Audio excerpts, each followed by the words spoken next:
Product management introduction. सबसे पहले हम ये जानने का प्रयास करेंगे कि प्रोडक्ट क्या है। पहले हमने अपने पहले यूनिट में मार्केटिंग मिक्स पढ़ा है, जिसमें सबसे पहला पी जो है वो है प्रोडक्ट। तो प्रोडक्ट बेसिकली एक ऑफरिंग है जो कस्टमर की नीड और वांट को सेटिस्फाई करती है। हम उसमें एक बेनिफिट ऑफर करते हैं कस्टमर को जो उसकी नीड और वांट को सेटिस्फाई करता है। तो यही है प्रोडक्ट। अब इसका मैनेजमेंट कैसे किया जाए, ऐसे प्रोडक्ट्स कैसे डेवलप किए जाएं कि वो कस्टमर की नीड और वांट्स को सेटिस्फाई करें, तो देखते हैं। थोड़ा सा डेफिनेशन इसमें लिखी हुई है, आइए देख लेते हैं। तो पहला पॉइंट डिस्कस करते हैं। Product management is an organisational function that guides every step of products life cycle from development to positioning and pricing by focusing on the product and its customers first and foremost. तो भाई सीधी सी बात है कि product management क्या है, एक organisational function है जो कि कस्टमर्स और प्रोडक्ट को ध्यान में रखते हुए हर एक स्टेप जो प्रोडक्ट लाइफ साइकिल का होता है वो इन्हीं के इर्द गिर्द घूमता है। किसके? प्रोडक्ट के और कस्टमर्स के। तो जैसे product from development of product to positioning and pricing, ये सब चीज़ें प्रोडक्ट के अंतर्गत ही आती हैं।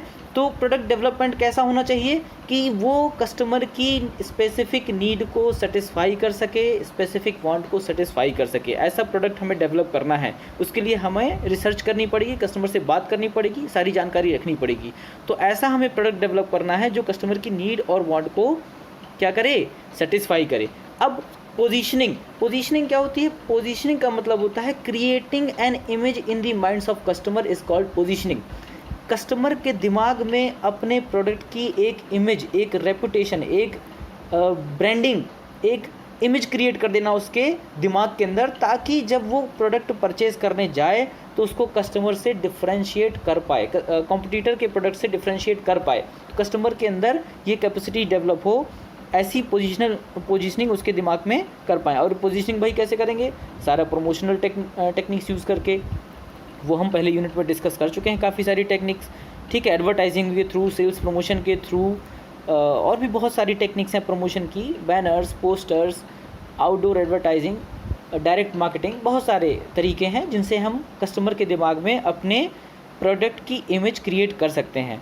और ऐसी प्राइसिंग होनी चाहिए जो हमारा टारगेट मार्केट है ना, जो हमारे प्रोस्पेक्टिव कस्टमर्स हैं, जो हमारा प्रोडक्ट खरीद सकते हैं, उनकी पेइंग कैपेसिटी के अकॉर्डिंग, उनकी अफोर्डेबिलिटी के अकॉर्डिंग हमारा प्रोडक्ट होना चाहिए। इस तरह से उसकी प्राइसिंग होना चाहिए, कंपटीशन को ध्यान में रखते हुए प्राइसिंग होनी चाहिए, और हमारा भी प्रॉफिट हो सके ऐसी प्राइसिंग होनी चाहिए।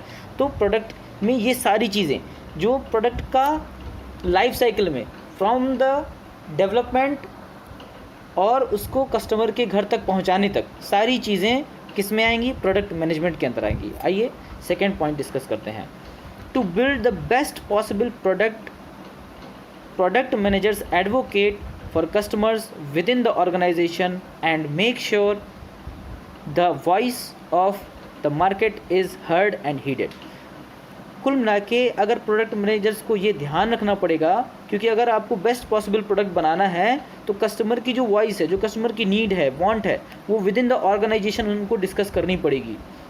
जो मार्केट की डिमांड है वो विद इन द ऑर्गेनाइजेशन आपको डिस्कस करना पड़ेगा, उसको सुनना पड़ेगा और उसको पालन भी करना पड़ेगा। क्योंकि अगर आपने ऐसा नहीं किया तो आप एक ऐसा प्रोडक्ट डेवलप नहीं कर पाएंगे जो कि कस्टमर को सेटिस्फाई कर पाए। और हमारा मार्केट में अल्टीमेट टारगेट क्या है? मैं बार बार रिपीट करता हूँ, the ultimate target of marketing is to satisfy the customer and earn profit through that satisfaction.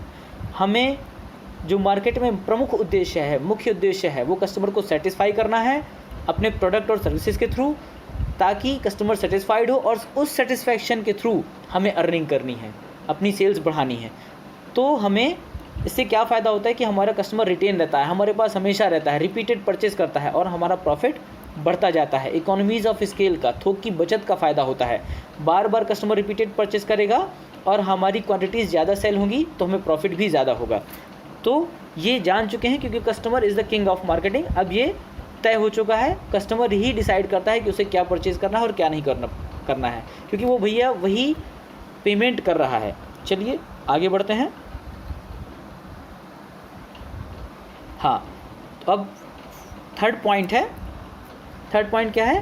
Product management is the development, marketing and sale of a product to customer. भाई सीधे सीधे अगर बात करें तो प्रोडक्ट मैनेजमेंट क्या है? Marketing और सेल्स करना है किसका? प्रोडक्ट का। प्रोडक्ट को डेवलपमेंट करना है और मार्केटिंग और सेल्स को इस तरह से करना है ताकि वो कस्टमर तक प्रोडक्ट को पहुंचा सकें और कस्टमर को सेटिस्फाई कर सकें। इस तरह से प्रोडक्ट को हमें डेवलप करना है, उसकी मार्केटिंग करनी है। मार्केटिंग का मतलब कस्टमर को सेटिस्फाई करने के सारे एफर्ट करने हैं और एक एक्टिव एंथुजियास्टिक सेल्स फोर्स रखनी है जो कस्टमर तक हमारा प्रोडक्ट सेल करने में हेल्प करे। ठीक है, तो ये चीज़ें हमें ध्यान में रखनी है। तो प्रोडक्ट मैनेजमेंट में वो सारी एक्टिविटीज़ आ जाएंगी जो कि मार्केटिंग एक्टिविटीज़ हैं प्रोडक्ट को कस्टमर तक पहुंचाने के लिए, और सेल्स एक्टिविटीज़ हैं। हमारी एक एंथुजियास्टिक सेल्स फोर्स चाहिए, एक उत्साहवर्धक, एक बहुत उत्साहपूर्ण सेल्स फोर्स चाहिए जो जाके कस्टमर को वो सामान बेच पाए और कस्टमर को कन्विंस कर पाए कि यही प्रोडक्ट आपके लिए बेस्ट है। अब हम बात करते हैं फोर्थ पॉइंट की। Product management starts from when a product is merely just an idea. Product management भाई कहाँ से स्टार्ट होता है? जब प्रोडक्ट सिर्फ एक आइडिया था, अभी ना तो उसका डेवलपमेंट हुआ है, कोई उसके लिए रिसोर्सेज नहीं कलेक्ट किए गए हैं, उसके लिए मशीनरी नहीं आई है, कोई टेक्नोलॉजी नहीं हायर की है, कुछ नहीं किया है, सिर्फ वो एक आइडिया है कि हम ऐसा प्रोडक्ट डेवलप कर सकते हैं। ये अब न्यू प्रोडक्ट डेवलपमेंट एक टॉपिक है सेपरेट, वो सेकेंड यूनिट में है, वो हम अपनी अगली फर्दर वीडियोस में डिस्कस करेंगे, जब उन्हें डिटेल में डिस्कस करेंगे, डिटेल्स में डिस्कस करेंगे। तो जब प्रोडक्ट एक आइडिया है, कहाँ से स्टार्ट होता है? जब प्रोडक्ट सिर्फ एक आइडिया है, सिर्फ एक दिमाग में बात है कि हम ऐसा प्रोडक्ट डेवलप करते हैं। कंपनी सोच रही है कि एक चलिए ऐसा रेज़र बनाते हैं, एक ऐसी ब्लेड बनाते हैं जो कि कम से कम कट करे और कॉस्ट इफ़ेक्टिव हो और कस्टमर को कम से कम हर्ट करे और उसकी स्किन को भी डैमेज ना करे। एक ऐसा कॉन्सेप्ट हमने बनाया, ठीक है। अब इसको यहीं से प्रोडक्ट स्टार्ट होता है। प्रोडक्ट कहाँ से मैनेजमेंट स्टार्ट होता है? यहीं से स्टार्ट होता है कि एक आइडिया है बस। अब इसके बाद में बहुत सारी जानकारी हमें चाहिए होती है, वो हम आगे और डिस्कस करेंगे। And continues all the way through the life cycle of product life cycle भी आपके सेकेंड यूनिट का ही एक पार्ट है। उसमें क्या होता है कि प्रोडक्ट की 4 स्टेजेस होती हैं प्रोडक्ट लाइफ साइकिल की: introduction, growth, maturity and decline. तो पूरी मतलब जब प्रोडक्ट एक सिर्फ आइडिया था और पूरी लाइफ साइकिल जो वो पार करता है, जैसे ह्यूमन की लाइफ साइकिल होती है वैसे प्रोडक्ट की भी एक लाइफ साइकिल होती है। तो सब कुछ इसमें प्रोडक्ट मैनेजमेंट में इंक्लूड होता है। एक आइडिया से लेके एक फिनिश्ड प्रोडक्ट बनाने तक सब कुछ किसमें इंक्लूड होता है? प्रोडक्ट मैनेजमेंट के अंदर। When the products arrives in the customers home, मतलब कि एक आइडिया से पहले एक सिर्फ प्रोडक्ट एक आइडिया था, फिर वो डेवलप हुआ, डेवलप होने के बाद कंपनी में बनाया गया, कंपनी में बनाने के बाद उसका डिस्ट्रीब्यूशन हुआ, उसका कुछ प्राइस असाइन हुआ, उसको प्रमोशन किया गया, कस्टमर को बताया गया, समझाया गया, उसके बाद में कस्टमर ने उसे परचेज़ किया और कस्टमर के घर तक पहुंचा। तो प्रोडक्ट मैनेजमेंट यहाँ तक है। सिर्फ आपका प्रोडक्ट एक आइडिया से लेके कस्टमर के घर तक पहुँचाने तक की सारी एक्टिविटीज़ किसके अंतर्गत आती हैं? प्रोडक्ट मैनेजमेंट के अंतर्गत आती हैं।